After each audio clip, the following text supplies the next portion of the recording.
So we're back with the series, seeing how quickly we can turn £1,000 into £10,000. The last car we bought was this Focus ST, which we got for £1,800, and we had £1,200 left to fix it.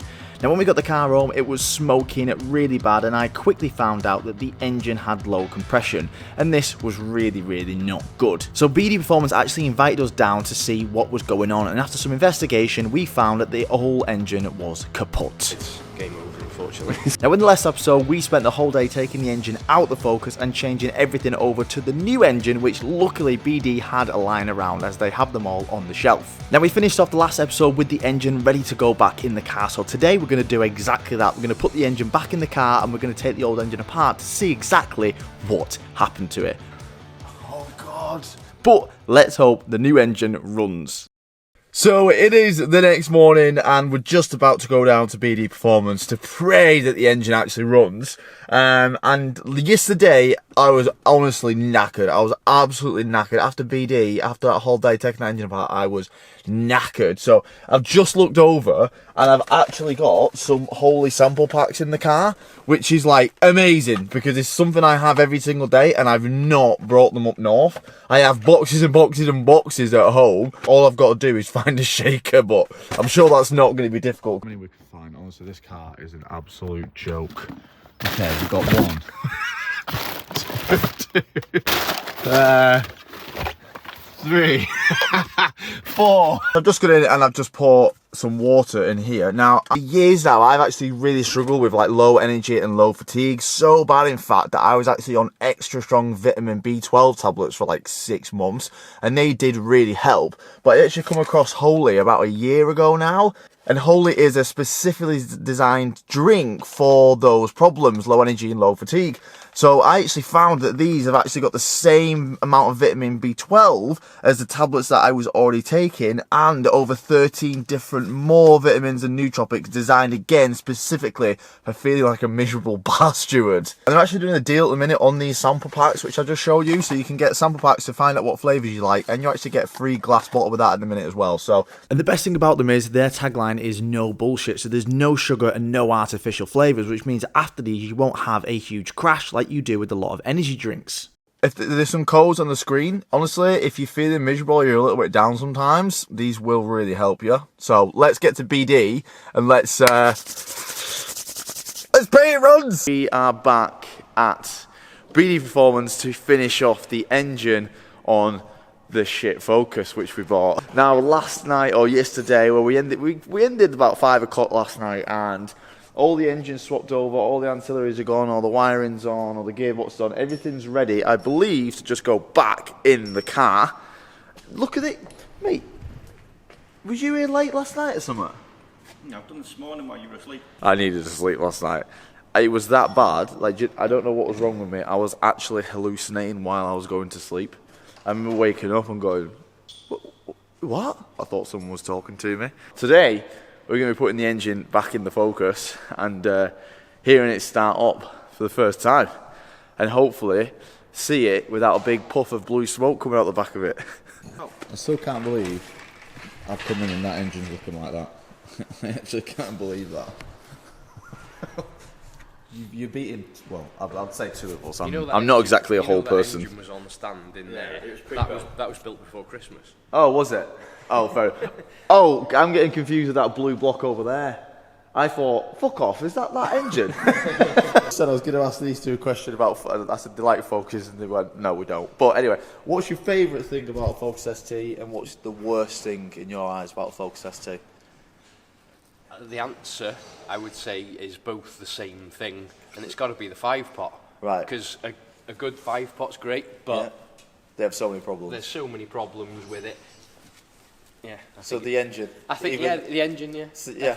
Alright, what's your favourite thing about a Focus ST, and your least favourite thing about a Focus ST? My least favourite thing would have to be doing a clutch. Well, it doesn't have to be a job, just anything about the car. What would you be like, yeah, that's a good car because of this reason? Good service history, low mileage. Yeah, but what would you say, yeah, it's a good car because of this? Big turbo. See, we didn't get quite the answer we wanted there. So you've got a Focus ST, you're still struggling to answer why you like them. way they dry, the way they sound. Yeah. Yeah, okay. Ben just answered for me. He said, "Why don't I put an engine in it this month?" But what do you say? You have got a spare one just in case over here. I've got a spare one there, yeah. Right, enough of us taking the piss out of Ford Focus STs. Why did I buy one? We've got to put the engine back in it now. Now, luckily enough, I can feel a little bit more helpful at this bit because I took the engine out with Ben, so I kind of know how it's going to go back in. Now, there's only 2 big mounts actually holding the engine into the car, well, from what I remember anyway, and they're actually super easy to get to. If you're dealing with a lot of rear-wheel drive Jap stuff, putting engine mounts in can be an absolute nightmare, so doing it on this was actually a breath of fresh air. And she's in! That was quite easy, that, wasn't it? Yeah, they're not bad at all, to be fair. Yeah, I'm surprised by that. Quite nice to work on. Yeah. I remember, I just had a flashback of me putting that K20 in that Honda Civic in the car park on my own. That was a horrible, horrible day. You think you're so funny, don't you, mate? Right, hang on. Let's put it in this way and then we'll tilt it. Horrible day. And after that, there really isn't actually that much to do, especially since you've took it off. The biggest thing about doing one of these jobs is actually just knowing what to take off. So first of all, we put the power steering lines back on, then it's the drive shaft that needs to go back in, then we need to sort out all the suspensions, we have to put the ball joint back on, the leveler, and everything like that that connects to the hub. Now, we did actually rattle through this because I did one side and Ben did the other. I did the driver's side and Ben did the passenger side. I mean, we all know Ben had the easier side. Now, this car definitely had some K-seal or some radiator sealant or head gasket, something through it, 100%. And it's ruined all of the radiator and the oil cooler, so we're going to have to flush all that shit out. The stuff that come out here was absolutely disgusting, and you can actually see it filling up. It actually looks like copper slip. It literally looks like liquid copper grease. It is disgusting. So we flush it that way, and then we flush it in reverse as well. Now, the whole rad pack actually drops out the bottom of the car, and it's only held on by 4 10mm bolts. So it makes this super easy, because doing this on some cars can be a right pain.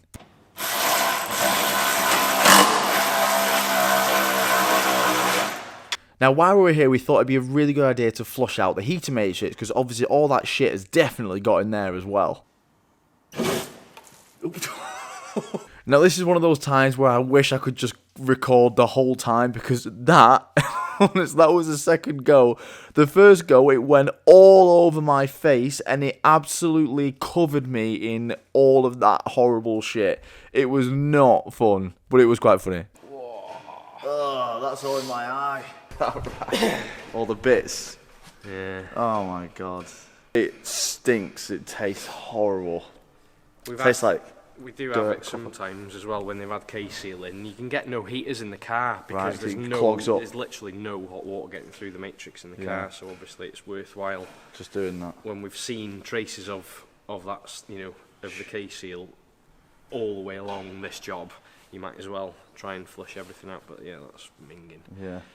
The last thing you want to be doing is changing the matrix in the car for no reason, because it's a big job, Oh, I wish I got that bit on camera, honestly. It just went. So after wiping my eyes, because I started to look like I was getting pink eye, I actually started to put everything back on the top of the engine. That means all the clutch lines, all the shifter cables, and we can, now the radiator's in, we can actually put all the coolant lines back together as well. And the time is 11 o'clock. It's 11 o'clock, so we've been doing this for probably an hour and a half this morning. And the engine's back in. We're putting coolant in it as well now. So coolant's going in, gearbox oil is in. I think engine oil, is that in already? No, probably not. So engine oil will be going in soon, and then we're going to fire it up. So a good thing that they do so many focuses here is that we had a load of pipes like this which were all bulging, and they're starting to get really thin and obviously crack and stuff like that. Load of them, like all these were not usable to go back on, and they had stupid joins and everything. BD had like a load of stuff here just like lying around in terms of like replacement hoses and replacement bolts, everything. So everything that's back on the engine now is all the original bolts, original hoses, and anything that just looks a bit bodgy has been changed as well. Now, that's not on my behalf, because you know I like a bodge. They don't like a bodge, so they've changed all these hoses. And once Ben just finishes up the wiring and the fuse boxes on that side of the car, we're actually ready to crank it. I'm scared. So Ben's removed 2 fuses. That means that when we crank, there's going to be no spark and there's going to be no fuel. We're just waiting until we get the correct oil pressure before we actually start the car. Right, so I'm going to crank. So we've got no fuel, no spark at the minute. So I'm going to crank until I see RPMs on here and I don't see an oil light.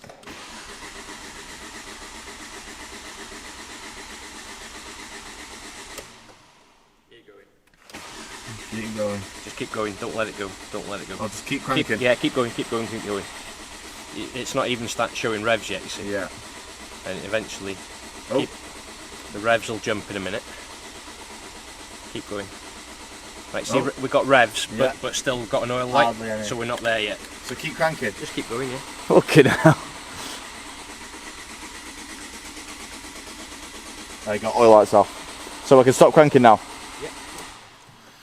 Right. Give it a few seconds, let that start to cool down a bit. We'll do it once more just to make sure we're 100% happy, and then we'll put the fuses back in, clear fault codes and everything, and we'll go for it. Nice. See, it's little things as well like this that would, you know, massively halt me if I was doing it on my own, like not knowing little things like this. Like just the cranking, I would have been like, oh my God, like I'd be there just either. What would happen if you just started it as it was now? It would be quite knocky for a minute or so. Yeah, it might be a little bit rattly, right? But because obviously, so it's not a brand new engine, but it's had the block mod, so the head's been off and it has been cleaned down. Although we do put some build lube on the cams and everything, even when we do block mod on the engine, it's not bone dry, so it wouldn't be the end of the world. But we know we can get good oil pressure on cranking on this engine, so we just do it as a matter of course, really. Right. Yeah, oil light's gone out straight away.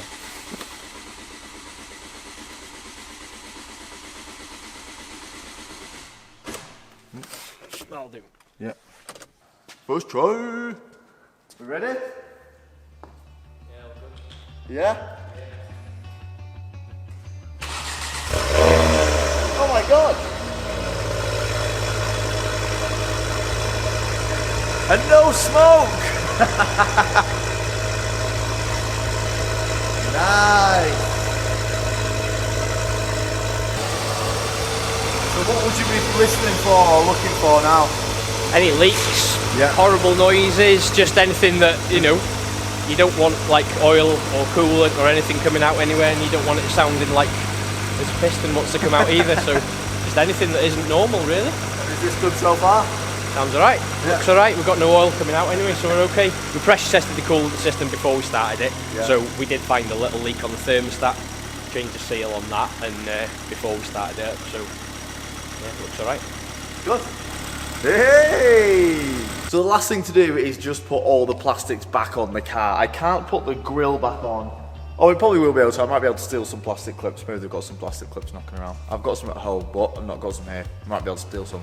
But we're going to put on the wheel arches, the wheels, and we're going to put on the under tray and basically get it ready to come off the ramp. Now, one more thing we're actually going to do is we're going to take this car back to stock. So I'm going to take off the intake that it's got on there, and we're going to put a standard map back on there as well. I don't know what map is on the car. I don't know if it was some part of the reason why the engine went in the first place. Some plastic clips, lovely jubbly.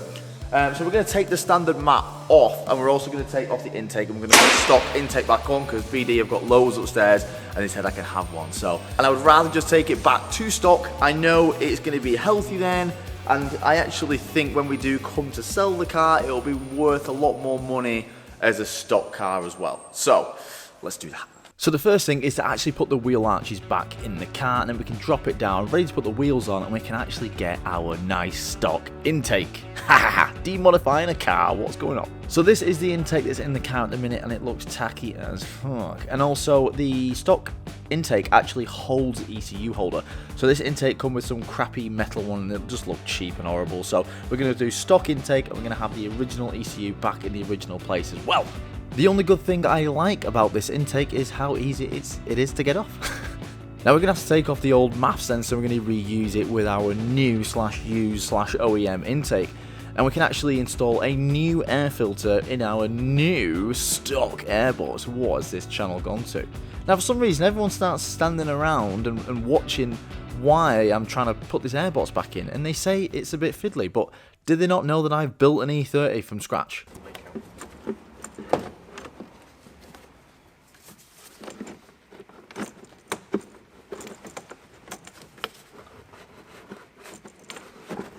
Yeah, it's a bit fiddly, isn't it?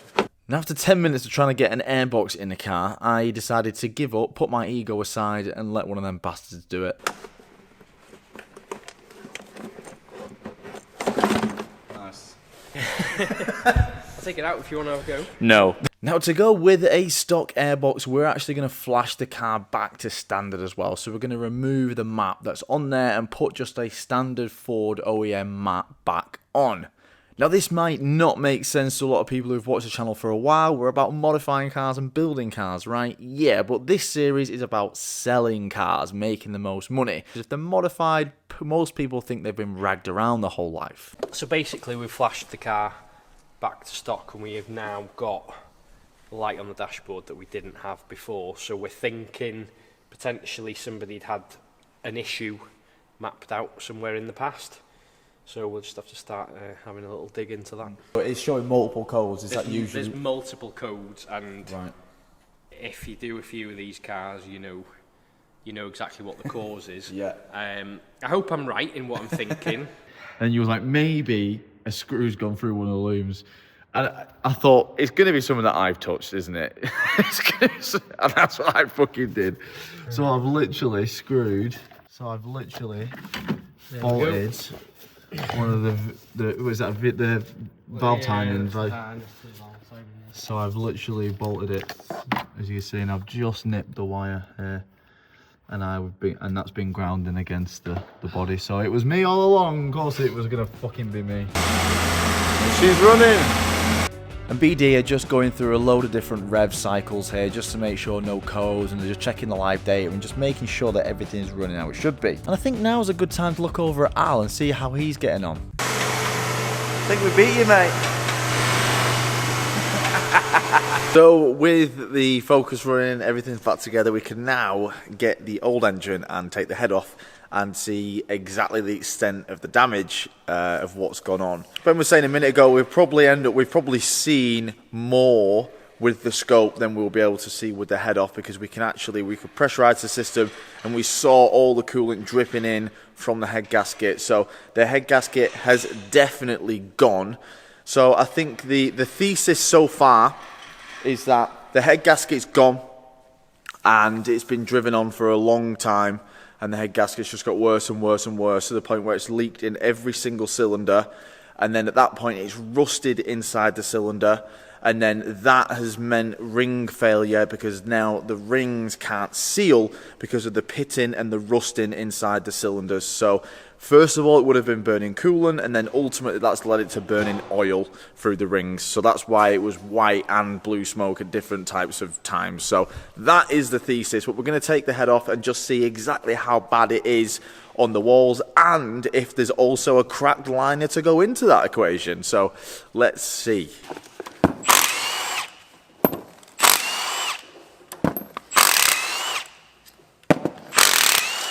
And once you've got these 497 bolts off, we can finally remove the rocker cover.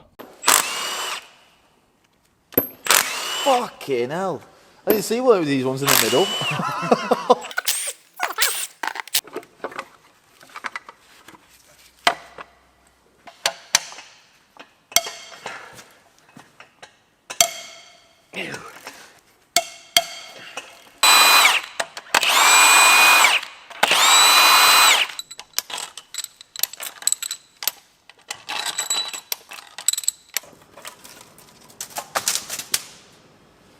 There's all your K-seal. Oh God. Is that a block mod? Yeah. It's not cracked, so it's had a block mod. So it's not cracked, so it's kind of Done its job. whatever's happened. It's done its job that way, but Yeah. it's whether it's a hose or we had hoses with repairs in them. Yeah. If one of them hoses is blown and somebody's been driving and they've lost coolant and overheated it, The liner hasn't cracked. This has caused. there's no cracks, but you've just got all these dark. It's gone. It's really shiny, so there's no honing in it at all. It's Right. really, really shiny. We were saying Oh, that the yeah. exhaust bolts had become looser, Yeah. so you can see all the coolant's been leaking across the exhaust side, so the head's lifted on the back end. So what actually caused the head gasket to go? heat normally. Right. Some kind of heat issue. Obviously, if this has had a block mod, Yeah. the only real reason for a head gasket to fail after that is It's overheated. overheating. And again, like I was saying, you've got hoses there that have got like joints that have been repaired in them, so it's probably had a burst hose or something like that that's caused it to overheat. Right. After it had its block mod done originally, I guess. And then it's had some kind of additive put into the coolant to try and mask the problem or reduce the coolant usage, or whatever it is. 0.5 block, and that's kind of at least it's something can be done with it. It can go to 83.5, which would mean you'd have to put forged pistons in it. But it's somewhat salvageable. Just not in this kind of time scale it was. Yeah, no. So is there anything people can do, or things you would say to avoid to potentially stop this issue from happening if you've got one of these engines? Short of doing a block mod, not really. I know loads of people are completely against the block mod, but there's got to be something in it. Thousands and thousands of people have had block mods done over the years. It's very rare to see one that's cracked after having a block mod, and in fact, we're kind of firm believers that anything we see with a crack in it that's already had a block mod is normally because it's been done as a cover-up for somebody to try and get rid of the car. Right. The other thing, obviously, lots of people's opinions are that it's because it's tuned, because it's whatever else, but we've been doing block mods for 15 years probably, and back when we were doing them originally in around sort of 2009, we were doing standard cars that had only done 10,000 miles, even in the Mondeo platforms, cars belonging to more people of a senior age, and they certainly weren't tuned at the time. They'd only done 10,000 miles. A Mondeo we were doing facelift Focus that had only done 10 to 20,000 miles at sort of 3-4 year old standard cars. So the fact that it's tuned is okay. It might contribute somewhat, but it's definitely not the primary cause, that's for certain. So why do you think some last hundreds of thousands and some last 10? What do you think the main issue? My personal opinion that it's down to the number of sort of heat cycles that an engine's put through, because you find a car that's done a lot of really high miles generally tend to they'd be on the road all day, every day, and they get up to temperature and they drive all day. You might do hundreds of miles in a day, and you could do 200,000 miles and only heat that engine up, whatever it is, once a day. But you could have a car that's done 50,000 miles, but it's, it stop-started, it's heated up, it's cooled down. That might happen 10 times a day. So, my opinion, it's heat cycling. Right. But everyone's opinion is going to be different. Ultimately, who knows? Yeah, who knows? There's absolutely no hard and fast rule about when and why a block cracks, because everybody's scenario is different.